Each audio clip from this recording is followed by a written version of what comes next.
Madame, monsieur, bonsoir. Merci de nous rejoindre à Canal Algérie pour un nouveau numéro de questions d'actu. Ce soir, nous parlons économie, de l'économie informelle plus exactement, un phénomène sur lequel le ministère du Commerce relance le débat en rendant public un chiffre datant de 2012. L'économie informelle représente ou représentait 45% du produit national brut. Le poids de l'informel, ce n'est pas nouveau en Algérie, c'est même une situation qui dure depuis des années, devant laquelle l'État semble impuissant. L'économie informelle, le mal qui résiste, c'est le thème de notre débat ce soir et que nous avons le plaisir d'aborder avec nos invités. Il s'agit sans plus tarder de M. Yassine Ould Moussa. Vous êtes économiste et enseignant à l'école supérieure de banque notamment. Bonsoir, merci pour l'invitation. À vos côtés, Monsieur Mahrez Hadj Sayed, vous êtes consultant en entreprise. Merci d'être avec nous ce soir. Merci. Également avec nous pour représenter le ministère du Commerce, Monsieur Aït Abdelrahman Abdelaziz, vous êtes directeur général de la régulation et de l'organisation des activités. Merci d'être avec nous. Merci pour l'invitation. Et à vos côtés, Monsieur Youssef Ben Abdallah, professeur Youssef Ben Abdallah, vous êtes professeur en économie. Merci d'être avec nous ce soir. Mais avant de revenir à vous, je vous propose de suivre ce sujet. Il est signé Youssef Dili. On revient juste après. Quelle stratégie adopter pour intégrer l'économie informelle dans l'économie réelle par ces temps de raréfaction des rentrées financières dans les caisses de l'État? Depuis le début, il y a 2 ans, de l'effondrement des prix du baril du pétrole sur les marchés mondiaux, le gouvernement a pris un train de mesures pour réduire sensiblement l'impact négatif de l'économie informelle. Parmi les mesures les plus importantes figure en bonne place le système national de sécurité sociale. Des délais d'exonération des pénalités de retard pour les employeurs et les professions libérales qui ne sont pas déclarées ont été accordés par la loi de finances de 2016. Ces délais ont permis à ces 2 caisses de récupérer d'importants montants financiers dans le cadre de cette régularisation. L'intérêt porté au système national de sécurité est dicté par l'ampleur prise par le travail informel. Des enquêtes menées par des centres spécialisés ont révélé que l'économie informelle a vu ses employés passer de 1,6 million de personnes en 2001 à près de 4 millions de personnes en 2012. Le niveau élevé de l'emploi informel a obligé les pouvoirs publics de prendre un train de mesures pour en réduire l'ampleur. D'autres mesures fiscales et commerciales sont venues renforcer le dispositif de lutte contre l'économie informelle. Parmi ces mesures, nous trouvons la modernisation et la numérisation du système fiscal et bancaire du pays. Intervient ensuite la numérisation du registre de commerce et un contrôle plus renforcé du commerce extérieur. Mais l'ensemble des dispositifs mis en place pour intégrer l'économie informelle dans le réel n'ont pas donné les résultats escomptés. D'où la décision prise récemment par le ministère du Commerce de lancer une étude sur l'économie souterraine en Algérie. Cette étude sera menée en partenariat avec le CREAD, le Centre de recherche en économie appliquée, et avec l'appui du Programme des Nations Unies pour le développement, le PNUD. Intitulée « Économie informelle, concept, mode opératoire et impact », cette étude vise à mieux connaître l'économie informelle dans ses différentes dimensions, financement, production, commercialisation et emploi. Il est également question de mieux maîtriser l'impact de l'informel sur l'économie du pays.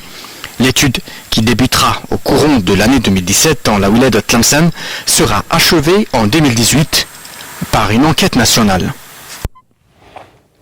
Et l'enquête nationale lancée par le ministère du Commerce, nous en parlerons tout à l'heure, mais on commence d'abord, Yassine Ould Moussa, par commenter ce chiffre de l'ONS sur l'économie informelle, un chiffre quand même assez important, c'est quasiment la moitié de l'économie nationale, 45%. Effectivement, c'est un chiffre important, mais c'est un vieux phénomène, il n'est pas récent. Il s'est amplifié avec l'amélioration pendant une longue période des recettes et des ressources à la fois budgétaires et extérieures. Et cela renseigne tout simplement, cela révèle tout simplement la difficulté à intégrer les populations, les citoyens, les investisseurs, les acteurs économiques et sociaux dans une ingénierie collective, dans un engineering où à la fois performance, gouvernance, transparence, concurrence, expérience, espérance sont conjugués de façon harmonieuse. Mais 45%, il faut rester modeste sur le contenu. On peut avoir une économie informelle qui produit de la valeur ajoutée. C'était le cas, par exemple, des Italiens dans les années 80, qu'ils ont eu beaucoup de mal, par exemple, à intégrer. Un jour, ils ont voulu intégrer le Comité monétaire européen. On leur a dit oui, mais voilà les conditions. Quand les conditions de transparence fiscale bancaire ont été déposées, ils ont bien sûr reculé. Donc, le problème, c'est 45%, ça veut dire que notre appareil, notre législation, notre organisation administrative, financière, bancaire, fiscale, sociale, technologique, etc., n'arrive pas à intégrer les activités. Donc il y a de larges parts d'activités de production, de distribution, de commercialisation. Il y a beaucoup de personnes en auto-entrepreneurs non déclarés. Et le résultat, 42%. Alors, bien sûr, il y a ceux qui disent le verre est trop plein et ceux qui disent qu'il est à moitié vide. Alors, ceux qui disent qu'il est trop plein, ils disent l'économie informelle, elle a pour mission, elle détruit les initiatives, elle détruit l'emploi, elle fait reculer les ressources dédiées à l'investissement transparent.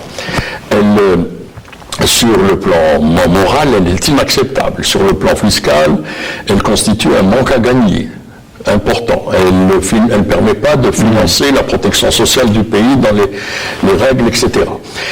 Et donc, c'est une économie, si on dit que maintenant à demi-vide, on peut dire, certains disent, ça sert de soupape pour la création d'emplois. Quand on a un système qui consomme beaucoup de ressources et qui ne crée pas assez de richesses et d'emplois, l'informel est une réponse.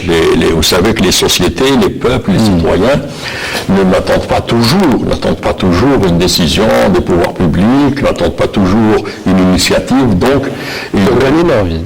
Pour gagner leur vie, et ils font donc feu de tout bois, excusez l'expression, et utilisent toutes les distorsions, tous les dysfonctionnements, tous les espaces de liberté non encadrés, non régulés, non soutenus, non contrôlés, pour créer de la valeur et créer ce qu'on appelle leur subsistance. Donc c'est un problème d'intégration qui incombe d'abord à l'État. Ce sont les politiques publiques qui font que vous ayez ou non des parts d'informel ou ce qu'on appelle l'informalité. J'ai entendu dans le reportage que vous avez présenté qu'il y aura des études, qu'il y a des études. Alors je voudrais juste spécifier, la question de l'économie informelle ne concerne pas que le ministère du Commerce. C'est voir le problème par le bout de la lorgnette. Pas du tout. C'est l'ensemble des secteurs, c'est l'économie.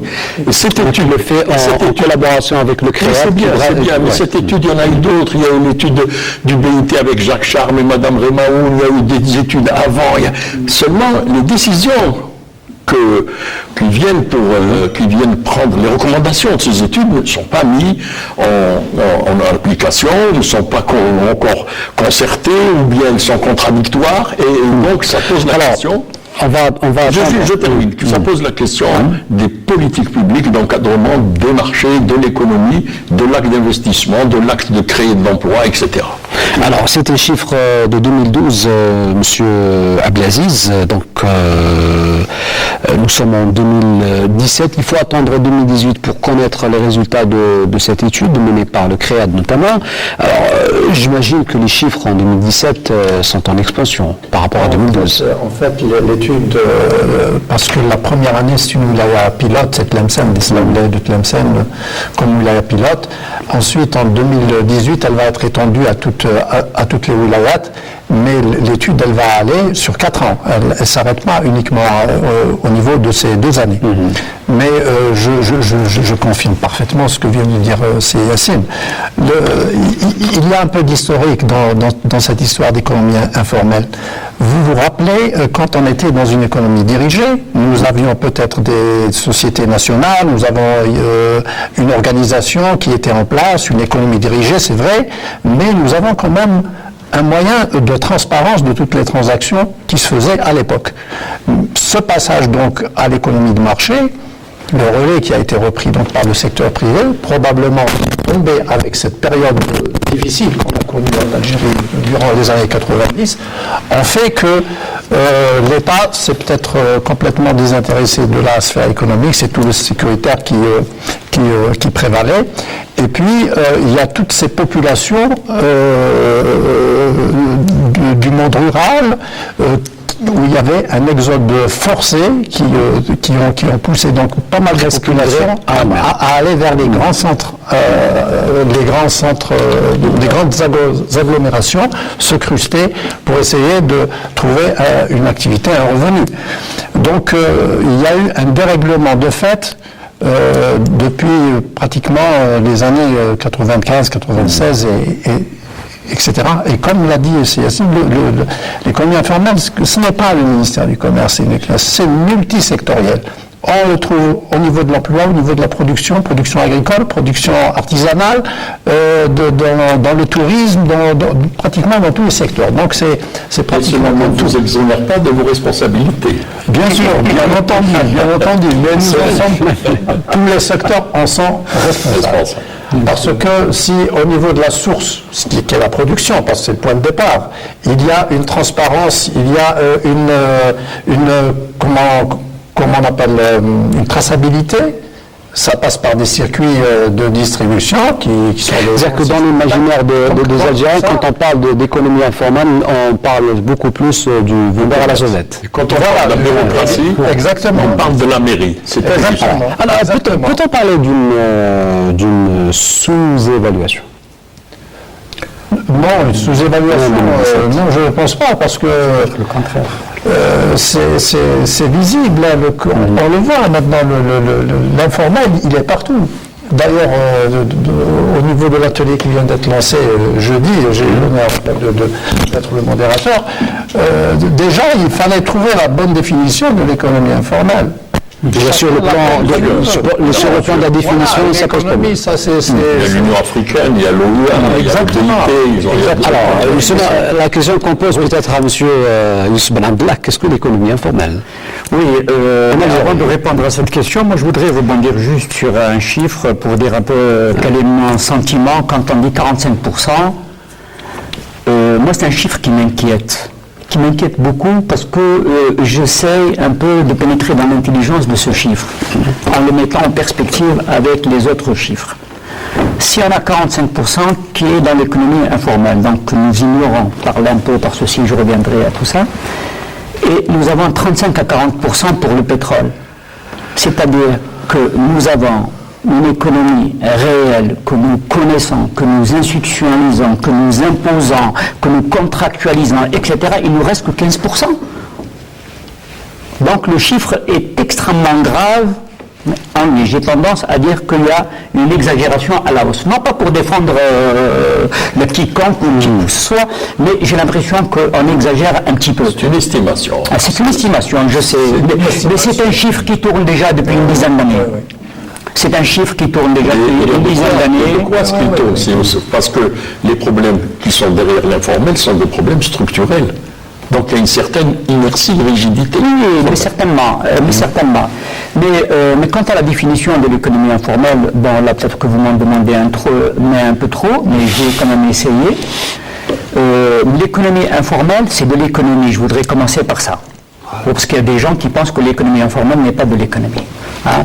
C'est un ensemble d'activités, de production, d'échanges, etc., qui créent de la valeur, qui distribuent du revenu, qui entretiennent des familles, etc. Donc elle est là. Le seul problème, nous ne la connaissons pas. Parce qu'elle n'est pas institutionnalisée. Mais elle est là, nous la voyons, nous vivons avec, elle nous aide peut-être à vivre, elle rend service à des familles, elle rend service à la production, etc. Donc il ne faudrait pas être négativiste et dire tout de suite que l'économie informelle, c'est pas quelque chose de bon ou ceci ou cela. C'est une économie en soi. C'est une économie en soi. Le problème, mais comment? Je pense que c'est le débat vers lequel vous allez nous pousser, c'est comment formaliser cette économie. c'est comment créer des conditions d'attractivité qui fait que spontanément les gens vont adhérer à l'économie formelle.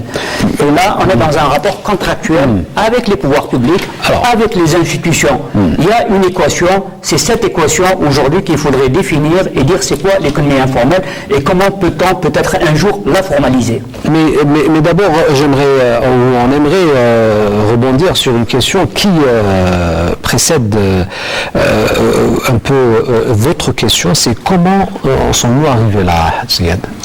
Nous sommes arrivés là, il faut remonter aux années 70. Nous sommes arrivés là au moment des pénuries.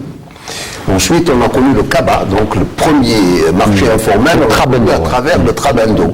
Le CABA, ensuite les fuites des marchandises vers les frontières, et ensuite, à partir du moment où l'économie, on est allé sur l'économie de marché, n'oublions pas le PAS, le plan d'ajustement structurel des années 95, qui nous a amené, donc qui a mis sur le marché quelque chose comme 400 000 travailleurs dans les entreprises publiques qui ont été libérés. Et à ce moment-là, on était dans une situation grave dans les années 95, avec une inflation à 28 jusqu'à 30%. À deux chiffres. À deux chiffres. Et à ce moment-là, il fallait se débrouiller. Et la réponse, c'était la débrouille, donc le marché informel. Aujourd'hui, on nous dit, bon, le marché informel, c'est une économie en soi, effectivement. Le marché informel en Algérie n'est ni marginal, ni mal accepté. Il est ce qu'il est. On le voit, on a des pans entiers de l'économie qui sont aujourd'hui sur le marché informel. On a la grande partie de l'immobilier, on a le cosmétique, le textile et les logiciels dans le secteur de la production. On a tout le marché des fruits et légumes, la viande, le poisson, sont tous dans l'informel. Il n'y a personne, vous ne trouverez aucune facture dans ce secteur. Malgré l'importance qui sont des marchés importants. Et le manque à gagner surtout. Et qu'il y a un manque à gagner pour l'État qui est important. Aujourd'hui, donc, l'informel, il faut le distinguer. Il y a 4 sortes d'informel. On a l'informel de production et de commerce qui est dans le domaine économique. On a un deuxième informel qui est caché. Ce sont des fraudeurs en général, qui eux utilisent un registre de commerce d'emprunt, qui se cachent, mais qui font aussi, qui peuvent faire de la production et du commerce. On a un autre qui est, bon, c'est l'illégal, c'est la drogue, etc. Celui-là ne rentre pas dans le circuit de l'informel. Et à la fin, on a des gens qui sont là pour leur subsistance. C'est vraiment de l'économie de subsistance, c'est les enfants qui font ça, c'est des femmes, etc. On est dans l'économie de subsistance. Donc il faut distinguer les 4 niveaux pour pouvoir s'attaquer. Il est indispensable d'attaquer le niveau caché et le niveau illégal, mais pour le reste, il y a intérêt à les faire intégrer dans l'économie. D'autant plus que ça génère, c'est-à-dire selon les chiffres de l'OMS, quelques 124 milliards de dollars. C'est pas les chiffres de l'OMS, bon, c'est publié par l'OMS. Hein. Si c'est 45%, à peu près 124 milliards de 276. C'est un chiffre intelligent par rapport aux 45%. Par rapport au PIB, c'est à peu près ça, parce que le PIB, on est autour de 240. C'est ça, donc c'est ça. Un autre chiffre. Oui, mais pour remonter l'économie informelle. Moi, j'irai au-delà des années 70.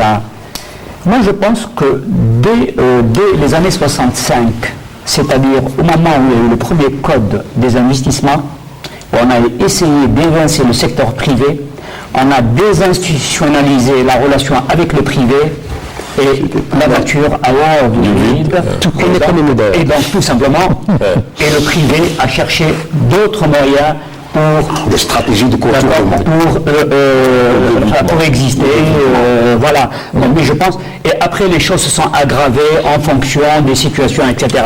Mais c'est pour ça que j'ai commencé cette entrée par l'institutionnalisation des relations au sens le plus large. Tant que les pouvoirs publics ne trouvent pas un moyen équilibré pour réinstitutionnaliser correctement et équitablement les relations avec le secteur privé, nous aurons affaire. Tu parles d'un moyen. C'est pas un moyen qu'il faut, c'est un modèle. Oui, voilà, mais bien sûr. Bien sûr. Récemment, je pense qu'il y a 2 ans, le Centre d'action et de réflexion économique CARE a fait un plaidoyer pour l'inclusion des acteurs, des populations dans le secteur formel. Donc, ils ont proposé une série de mesures en ce qui concerne l'administration, le climat des affaires, l'accès au financement, l'accès au foncier, la formation, le soutien aux entrepreneurs. Comment les faire passer, comme tu l'as dit, les faire passer d'une situation d'informalité au formel. Et il faut bien distinguer, il y a beaucoup de gens, beaucoup d'artisans qui sont dans l'informel. Oui, beaucoup d'artisans. Alors, un chiffre justement qu'il faut commenter, toujours selon l'ONS, ce sont 3,9 millions de personnes en 2012 qui sont employées dans le formel. C'est comment informel? Oui, mais on retrouve sur les 45%, il y a 11 millions de travailleurs. On retrouve nos 45%. Parce qu'en 2001, il était à peu près de 1,8. Ouais. Donc il est passé en 2012 à 3,8 millions de personnes. Ouais. Oui, ça c'est presque le début. Mais ça s'est amplifié. Bon, ça a commencé par le trabando, etc. Mais depuis les débuts des années 2000 jusqu'à maintenant, ça s'est vraiment amplifié. Parce que le commerce informel, si je parle de mon secteur, au niveau du commerce, il n'y a plus que ces marchés que nous sommes en train de lutter pour les éradiquer au niveau des rues, etc., au niveau des trottoirs. Il y a la transparence qui n'existe pas en matière de facturation qu'il a évoqué depuis tout à l'heure. Chez nous, au niveau du ministère du Commerce, nous enregistrons chaque année un défaut de facturation qui est une infraction qui est constatée par nos éléments jusqu'à 150 milliards de dinars chaque année. En ce qui concerne la distribution, c'est assez bizarre. Si on part du principe que 70% des besoins de la population et de l'économie proviennent des importations, il faut savoir que tous les moyens de paiement de financement extérieur qu'utilisent les opérateurs algériens sont des moyens de paiement qui correspondent aux règles et usages 600 de la Chambre de commerce de Bruxelles et donc de New York. Donc ce sont des moyens de paiement extrêmement transparents. Dans les moyens de paiement, que vous prenez la lettre de crédit, la remise documentaire, la remise, le transfert libre, quel que soit, vous avez une transparence totale, la liste de commisage, le poids, l'origine, le prix unitaire. Alors la question que je pose et que j'ai pas de réponse, ou du moins j'en ai une, mais elle n'est pas très bonne, très comestible, c'est comment se fait-il que tous les flux d'importation qui viennent sur les 22 ports algériens ont une transparence totale. On sait qui a acheté, combien, d'où, quelle marchandise, quel grade, quel café, quel sucre, quel fer. Et aux 22 ports, les choses s'évaporent. D'ailleurs, ça fait des verres sans en avoir l'air. Mais comment se fait-il après le relais, le gros? Quand vous savez que des industries agroalimentaires, par exemple, prenez le yaourt, les détaillants refusent la facture des producteurs. Et les producteurs sont gênés parce qu'eux, ils doivent justifier leur chiffre d'affaires. Donc, je pense que le problème est en amont en ce qui concerne la distribution. Il est en amont. Il est en amont aussi en ce qui concerne la production. Vous savez que même le code des investissements, c'est la responsabilité de qui? La responsabilité des pouvoirs publics. Ça on le sait, mais là, on a affaire à un autre type d'économie informelle. On a le formel non déclaré. On ne déclare pas. On a des entreprises aujourd'hui qui ont pignon sur eux, qui ne déclarent pas ni les ouvriers, ni les impôts, ni les ventes. Et là, pourquoi? Parce qu'ils ont la concurrence de l'informel. Ils disent, vous allez prendre n'importe quelle unité de production dans l'agroalimentaire, et vous disent, mon marché, je le vends là-bas du côté de la Harache. La raison, elle est simple. C'est là-bas, il n'y a pas de facture. Pour eux, pour les opérateurs dans beaucoup de secteurs, transparaître, c'est disparaître. Acheter avec facture, vendre avec facture, déclarer ses employés à la CNAS, être fiscalement honnête, être moralement conforme, tout ce que vous voulez, et à la fin du match, à la fin du championnat économique, commercial, industriel, vous êtes sur la touche, vous êtes éliminé. Alors, les entrepreneurs, ce n'est pas pour justifier ou les défendre, sont obligés d'avoir ce minimum d'informel. Ça, c'est l'économie informelle dans les structures formelles. Mais vous citez un cas, si vous voulez. Oui, mais l'inverse est vrai aussi. Le petit informel aussi, nous sommes une concurrence déloyale par rapport aux entreprises qui sont un peu plus importantes, qui ont des moyens, etc. Et il justifie son informalité par la taille de son entreprise et son incapacité. Donc ça va dans les deux sens. Donc la chose est compliquée. Effectivement. Elle est très compliquée. C'est pas aussi simple que ça. Il y a aussi cet esprit qu'ont les opérateurs économiques, comme il l'a si bien dit, en matière d'évasion fiscale.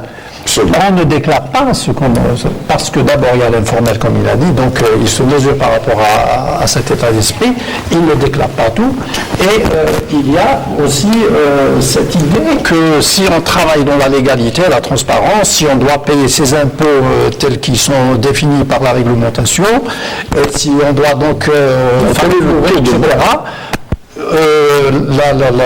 l'établissement ou la société ne va pas réaliser les bénéfices à même de lui générer des revenus, etc., qui lui permettent d'être en activité tout le temps. Il y a toujours cet état d'esprit. Quelle est le taux de bancarisation des transactions chez nous? Combien de transactions passent par le virement, le chèque, la carte bancaire, le bancaire? Mais comment demander à des entreprises justement de payer leurs impôts dans un climat de concurrence carrément déloyale? Là, la question. Je vous donne un exemple, si vous voulez. Je connais un cas, c'est une biscuiterie qui avait pignon sur rue, etc., qui n'arrivait pas. Bon, il voulait être en règle avec des factures, etc., mais il s'adressait à Guy de Constantine, une marque grand marché de biscuits et d'alimentaire de Guy de Constantine. Au bout de 2 ans, il a déclaré faillite, il a arrêté. L'entreprise a été rachetée par la personne le trabendiste qui commercialisait. Ce monsieur-là, il a repris l'usine, il en a fait 4. 4 autres. Après lui. Toutes dans l'informel. Toutes dans l'informel. Il y a un problème de poids de l'impôt. Les derniers chiffres nous indiquent que le taux de prélèvement, moyen, 60 et quelques. Tu penses? 60. Moi j'ai 22. Non, moi j'ai vu 60. Nous sommes dans le bassin méditerranéen. Mais c'est pas un problème de taux. De tous les prélèvements, j'ai pas la liste. Non, le taux sur le bénéfice des entreprises. Non, ça c'est rien, ça compte. Non, ça c'est rien. Sur le bénéfice, ça doit tourner autour de 20. Mais comment ça va déclarer? Oui, mais il y a tous les autres prélèvements. Ce qui fait, nous sommes dans une situation, vous savez, les économistes, ils vous disent trop d'impôts, tue l'impôt. Bon, c'est l'adage des économistes. Alors, ce qui fait, on est dans une situation où l'État montre une certaine incapacité à élargir l'assiette fiscale, d'accord, et imposer abusivement les entreprises honnêtes. On va les appeler comme ça parce qu'il n'y a pas un autre mot. On va les appeler comme ça.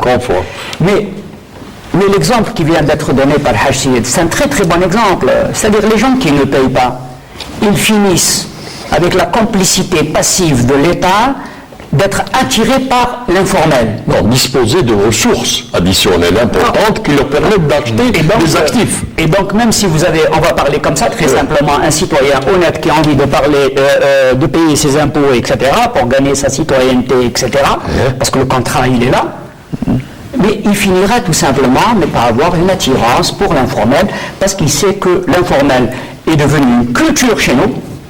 C'est une culture partagée, puisqu'on dit 45%. Un ascenseur social. Un ascenseur social, et puis en plus qui joue de l'impunité.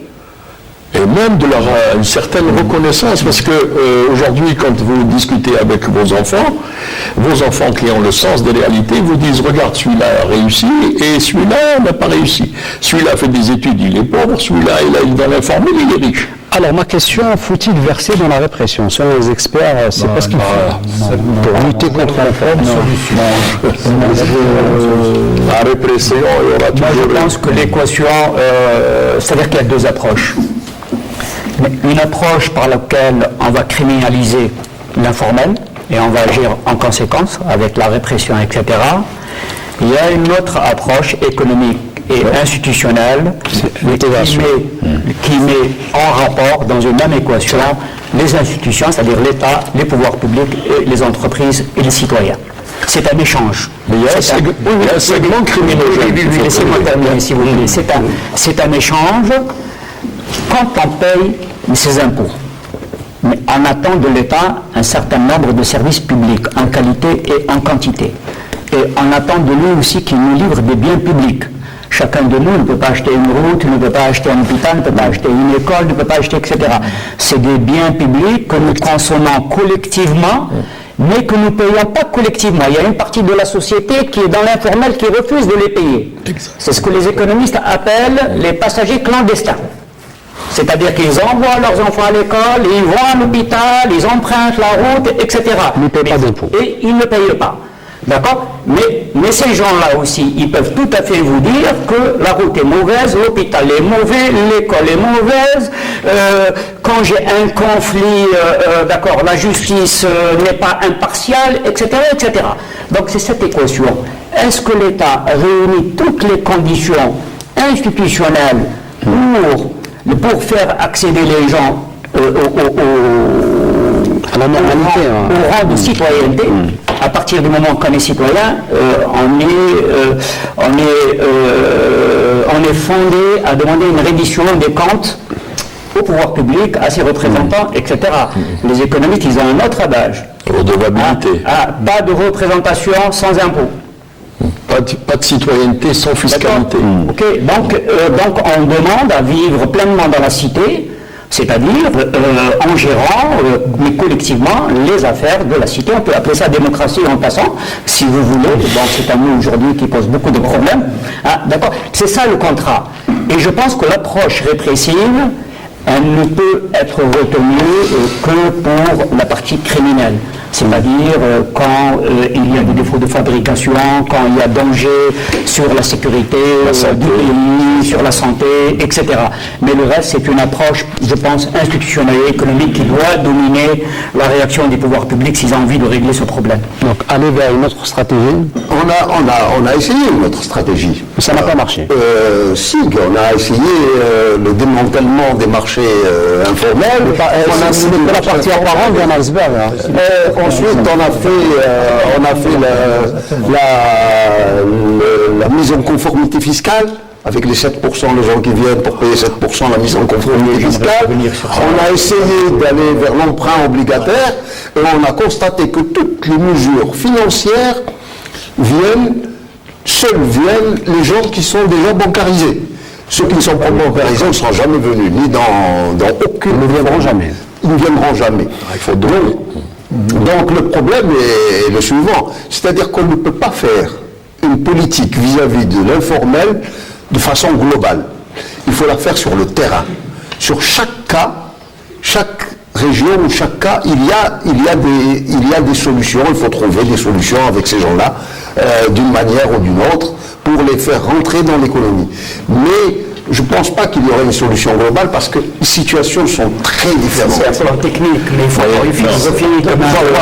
Allez-y. Moi, je pense que dans l'état actuel des choses, on ne peut pas, du jour au lendemain, trouver une solution à un phénomène pareil.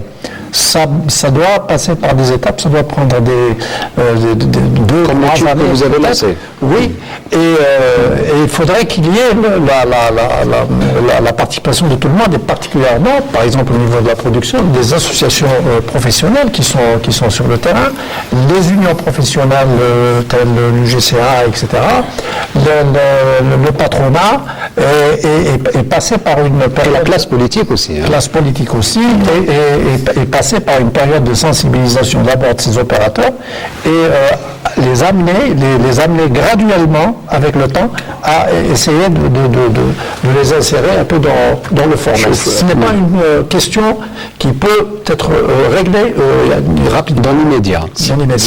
Les solutions ne sont pas conjoncturelles. La preuve, c'est que les solutions conjoncturelles n'ont pas porté leurs fruits. Les solutions sont nécessairement structurelles. On dit qu'en temps de crise, il ne faut pas s'attaquer directement à l'informel. Est-ce qu'aujourd'hui, dans la conjoncture je pose autrement la question. Est-ce que l'informel n'aggrave pas la crise? Est-ce que l'informel ne détruit pas le pouvoir d'achat des citoyens? Est-ce que l'informel ne détruit pas la volonté des porteurs de projets? Mais est-ce que l'informel... Est-ce que l'État aussi a les moyens d'employer, d'offrir des emplois à 4 millions d'individus? L'État a un pouvoir régalien. Il y a des domaines, des choses, il y a plusieurs étapes. On ne peut pas tout faire tout de suite. Donc il y a des éléments de court terme, il y a des éléments de moyen terme, il y a des éléments de long terme qui concernent l'acte d'investir, l'acte de la transaction, la bancarisation des transactions, l'organisation de la transparence, le développement local, la décentralisation, le fait que lorsqu'on a très peu de ressources, la gestion de ces ressources doit être dominée par une grande rationalité, ce qui n'est pas encore le cas, et il faut trouver les causes fondamentales. Il ne faut pas traiter ce qu'on appelle les symptômes. Comme médecin, il faut traiter les causes. Et les causes sont connues. Les causes, c'est parce qu'il n'y a pas assez d'encadrement des marchés, d'encadrement de l'économie. De toute manière, pour avoir des solutions, il faut avoir un programme, une vision qui s'inscrit dans la durée. La conformité fiscale, qu'est-ce qu'elle voulait qu'elle rapporte? C'était ceux qui étaient bancarisés déjà, et même ceux qui n'étaient pas bancarisés. Je vais vous dire, vous avez 100 dinars qui est informel, vous en mettez 7 au trésor, 7% vous payez. Il vous reste 93 dinars. Vous les remettez dans la banque. Dans la banque, qu'est-ce qu'ils feront? Ils financeront l'investissement productif en hydrocarbures pour créer des emplois d'intégration? Ou bien ils iront solliciter une demande en devise sur notre balance de paiement qui souffre, qui a un déficit. Donc il faut pas la conformité. On va faire un emprunt participatif à taux zéro, qu'on appelle le participatif pour ne pas. Et qui va faire cet emprunt? Sur quel rendement? Sur quelle durée? Est-ce que c'est pas une certaine façon de passer d'un titre participatif à une obligation puis à une action sur les actifs publics? Il faut se poser ces questions. Est-ce que nous avons à peu près 16 000 milliards, 16 000 milliards de dinars dans notre masse monétaire? Les 12 000, d'après ce que je sais comme ça approximativement, sont dans le circuit bancaire. Mais vous en avez 4 000 qui sont hors circuit bancaire. 2 500 milliards financent toutes les transactions dites illégales, les activités illégales, le danger, etc. Et 1 500 à peu près qui sont ce qu'on appelle le bas de laine des citoyens. C'est-à-dire les gens, pour différentes raisons, l'épargne de précaution, la croyance, etc., ne mettent pas cet argent. Il faut bien que cet argent, l'argent quitte la banque centrale, quitte le système bancaire, ne revient jamais. Pourquoi? Parce qu'on n'arrive pas à fiscaliser les activités. Et on doit pouvoir fiscaliser les activités. Lorsqu'un citoyen, monsieur Sius va parler, aux États-Unis, vous pouvez tout faire, sauf ne pas payer vos impôts. Et un citoyen, il a des droits. Maintenant, si vous ne payez pas des impôts, vous n'êtes pas un citoyen, vous êtes un sujet. Et alors là, vous n'avez aucun droit. Donc le rôle majeur incombe et vous n'avez pas ce qu'on appelle la redevabilité. Normalement, il y a la redevabilité. Je voudrais dire quelque chose sur la crise. Là, vous avez posé, je pense que vous n'avez pas tout à fait reçu la réponse directe sur la crise.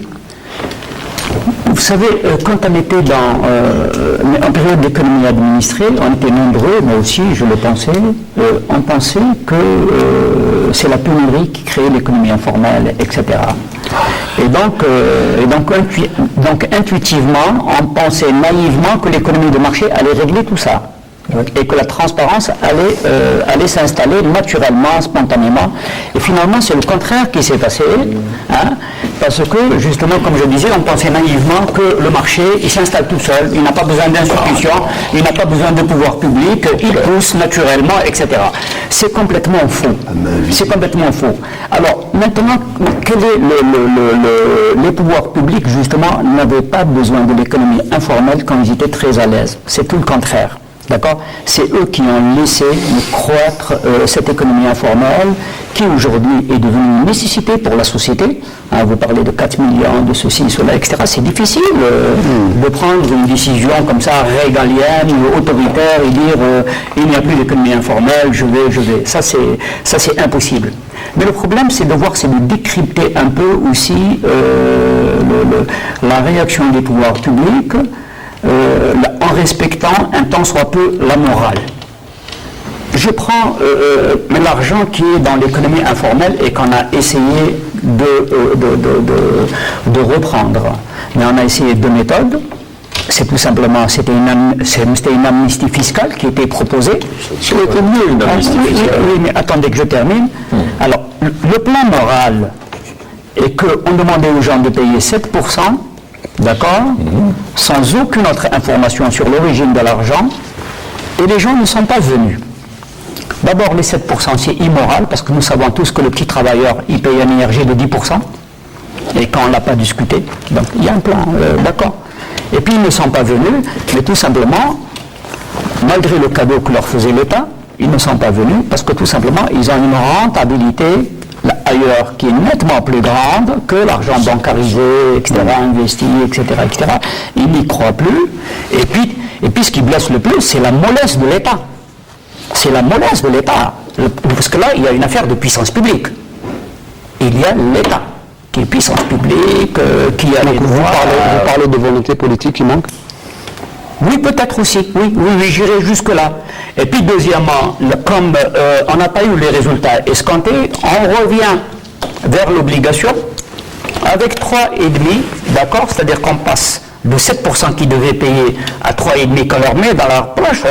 Regardez l'amplitude, ça fait quand même 10,5 points. Mais de l'autre côté, 3,5 points, c'est nettement inférieur à l'inflation. Ce matin, j'ai écouté à la radio que l'OMS annonce déjà 6,4%. C'est-à-dire qu'en même temps qu'on essaie de bancariser, de fermer les yeux sur de l'argent qu'on ne sait pas comment il a été gagné, on ampute l'épargne populaire de la différence entre le taux d'intérêt et l'inflation, c'est-à-dire à peu près 3%. C'est-à-dire que moi je ne sais pas quelle est la logique des gens, c'est le pouvoir public, donc c'est des cabinets, c'est des experts, mais qui ont pris cette décision. C'est une décision qui serait très très malvenue dans un pays où l'économie est à l'état de culture mais est-ce qu'on peut parler d'une lutte efficace alors que de nouveaux concepts font leur apparition dans la société algérienne, comme par exemple la jonction entre l'argent et la politique? Ça, c'est des choses peut-être que je passe moi un petit peu, je ne sais pas, peut-être que lui, il est... Bon. Alors, l'argent et la politique. L'argent et la politique, alors. Dans une économie qui, normalement, se libéralise, elle doit se décentraliser. Et donc, la vie politique doit aussi se libéraliser. Or, vous savez, la démocratie, ce n'est pas le nombre de partis. Vous pouvez avoir beaucoup de partis et pas de démocratie. Vous pouvez avoir beaucoup de journaux et peu d'informations. Vous pouvez avoir beaucoup de joueurs de ballon et peu de footballeurs. Vous pouvez avoir beaucoup d'ordinateurs et peu d'informatique. Vous pouvez avoir un grand territoire et peu de foncier. Vous pouvez avoir beaucoup de ressources et peu d'emplois, au sens bancaire. Et donc, ce déséquilibre entre les ressources, entre les réalités et les volontés, si maintenant la politique, l'argent a toujours existé dans la politique. C'est sa proportion qui a changé. Lorsque notre pays était dans un système à parti unique, le critère de choix, les critères des hommes, le critère pour les fonctions électives du moins, parce que le reste c'est l'impérium de l'État. L'État était souverain pour désigner telle et telle personne, etc. Même s'il faut des critères précis et une carrière. Mais dès qu'on parle dans les questions de fonctions électives sont directement liées au rôle des élus dans l'économie, dans le développement économique et social. Quel est le rôle d'un membre d'APC dans une alors qu'on est à la veille du renouvellement de l'Assemblée populaire nationale. Il y a le problème aussi de la Constitution. Il y a le problème de la Constitution, il y a le problème des relations entre le Parlement, l'Assemblée nationale et le gouvernement. Est-ce que le gouvernement... parce que dans le débat public, on parle du poids de l'informel dans la vie politique aussi. Mais vous savez, il y a des rentes partout. Il y a des rentes dans la culture, il y a des rentes dans le commerce, il y a des rentes dans le savoir, il y a des mandarins partout. Les mandarins, vous savez, on peut venir dans une institution pour avoir une rente, mais sans avoir... Moi, je vais poser ma question un peu plus directement. Est-ce que le législateur de demain, qui est impliqué directement ou indirectement, va pouvoir produire cet arsenal juridique adéquat pour l'arsenal, me semble-t-il. Il y a un arsenal juridique pour le financement des partis, le financement des élections. Il y a des institutions de contrôle en amont et en aval. Le problème, c'est qu'il faut qu'elles jouent leur rôle. L'argent vient de l'économie, il ne vient pas de la politique. Donc, toute chose malheureusement. Mais moi, je pense qu'actuellement... Je crois qu'il y a un autre volet qui n'a pas été évoqué, c'est l'importation. C'est l'importation.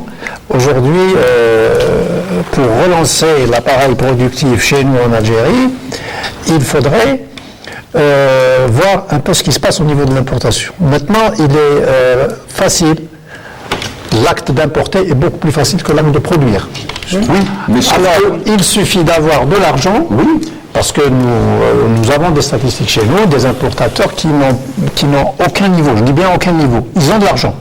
Donc, ils ne font qu'importer, et avec cette importation, avec toutes ces marchandises qui rentrent, ils font donc de la concurrence par rapport à la production locale. Et du coup, donc, ces producteurs, des fois, se reconvertissent eux-mêmes en importateurs. Ça, c'est un phénomène. Ils sont dans la logique, ce sont des gens rationnels. Ce qui est vilain, c'est pas d'importer. Ce qui est vilain, c'est de ne rien produire et encore moins dans la transparence. Deuxièmement, quand on a eu la liquidité crée la facilité. Maintenant, on est obligé de tenir compte de nos recettes d'hydrocarbures et de nos capacités en moyens de paiement extérieur. Donc, on a interdit l'importation de fruits et légumes, etc. C'est pas vilain d'interdire l'ail. Ce qui est vilain, c'est d'avoir autorisé son importation, ce qui a découragé nos agriculteurs. C'est ça le drame. Ce type de régulation manque. Il faut qu'on ait... Justement, c'est ce que j'allais dire. Est-ce que le commerce extérieur est au service de l'économie nationale, oui ou non? Qu'il faudrait aller vers la régulation du commerce extérieur, il faudrait importer ce dont on a besoin réellement et non pas importer pour importer. On est en train d'importer des produits. Les économistes vous diront que le protectionnisme, on a détruit la rationalité. Si vous faites ça, au nom de la liberté. Si vous faites ça, alors que vous êtes dans une phase où vous cherchez à exporter, etc., personne n'acceptera vos produits. C'est une équation à résoudre. C'est une chose très sérieuse. Si vous permettez, je voudrais revenir juste à la volonté politique. Je vais aller un peu vers ça, bien que ce ne soit pas mon sujet. Mais je vais y aller par le côté économique. Tu m'as passé le ballon. L'État a été très peu enclin ces dernières années, depuis 2000, mais particulièrement, à aller collecter l'impôt. Mais tout simplement, c'est un État qui est devenu riche. Il est devenu riche. Quand vous prenez le budget de l'État, vous voyez très bien que la fiscalité ordinaire, c'est-à-dire celle qui n'est pas payée par les hydrocarbures, d'accord, elle a été évincée par la fiscalité des hydrocarbures. Ce qui fait qu'il y a eu une espèce de contrat tacite, entre les citoyens, les entrepreneurs, etc., et l'État, à ne pas payer les impôts. Mais quand on voit un peu, en comparant aux États-Unis, etc., les États-Unis se targuent d'être la première démocratie du monde, parce que c'est le pays où l'impôt direct entre avec la proportion la plus forte dans le budget de l'État fédéral. Mais pourquoi? Parce que l'impôt direct, il met directement face à face le citoyen et l'État. Et donc le citoyen, parce que l'impôt indirect, il est un peu hypocrite, il est un peu sur la consommation. Ah, d'accord, il est sur la consommation, il est injuste, on ne sent pas directement son paiement. Mais l'impôt direct, vous avez l'impression que c'est quelqu'un qui met la main dans votre poche. Et donc vous ne le laissez pas faire. Vous demandez une contrepartie. C'est ça. Si vous prenez l'impôt direct dans le budget algérien, c'est ridicule. C'est du 3-4%. Et, oui, c'est du 3-4%. Bien sûr. Oui, tout à fait. Et aujourd'hui, c'est un impôt injuste parce que la partie IRG, quand on la compare à l'IBS, etc., cette partie de l'impôt, elle est payée essentiellement par les travailleurs. Alors que même le poids des revenus des salariés dans le revenu des ménages, il a baissé. C'est surtout le revenu des indépendants. Et c'est dans les indépendants qu'on a trouvé l'informel. C'est-à-dire ils sont de plus en plus nombreux, leurs revenus augmentent de plus en plus et ils payent de moins en moins d'impôts. Leur contribution. Voilà, ça c'est sous l'angle de la justice sociale et de la politique et du budget de l'État. Et je pense qu'il y aura beaucoup de choses à travailler. C'est pour ça que je veux juste répondre un peu à Hachsieh tout à l'heure, etc. C'est vrai que sur le plan technique, il va falloir régler le problème sur les marchés, etc., etc. Mais si on n'a pas une stratégie globale, on ne fera rien. Dans les années 70, et je termine avec ça, il y avait une règle qui n'était pas écrite, mais c'était une règle de facto. Ça a duré jusqu'en 80-81. Tout le budget de fonctionnement, je dis bien tout le budget de fonctionnement, était couvert par la fiscalité ordinaire. Il arrivait même qu'on dégageait un surplus courant. Je m'excuse du terme courant, du terme technique. D'accord ? Aujourd'hui, la fiscalité ordinaire, elle ne couvre même pas 50% du budget de fonctionnement, c'est-à-dire l'existence régalienne de l'État, qui, si jamais les prix du pétrole, c'est 60-40, d'accord, venaient encore à baisser, etc., c'est-à-dire que l'État, demain, serait en difficulté d'assurer les services publics essentiels et ses fonctions régaliennes de sécurité, etc., etc., etc. Donc le problème, il est très sérieux. Il y a des réservoirs fiscaux, des gisements, des assiettes qu'il faut exploiter. Il faut aller exploiter, et sérieusement. Moi, je pense que le problème, c'est dans le système de régulation qui est mis en place. Le système de régulation ne fonctionne pas. On va asphyxier l'informel en mettant en place un réel système de régulation économique. Par exemple, aujourd'hui, la chaîne logistique n'existe pas. C'est incroyable. C'est un pays où vous ne pouvez pas ramener un produit et le tester sur le marché national. Impossible. Il faudrait que vous alliez chez le grossiste d'Orange, chez le grossiste de Almada, etc.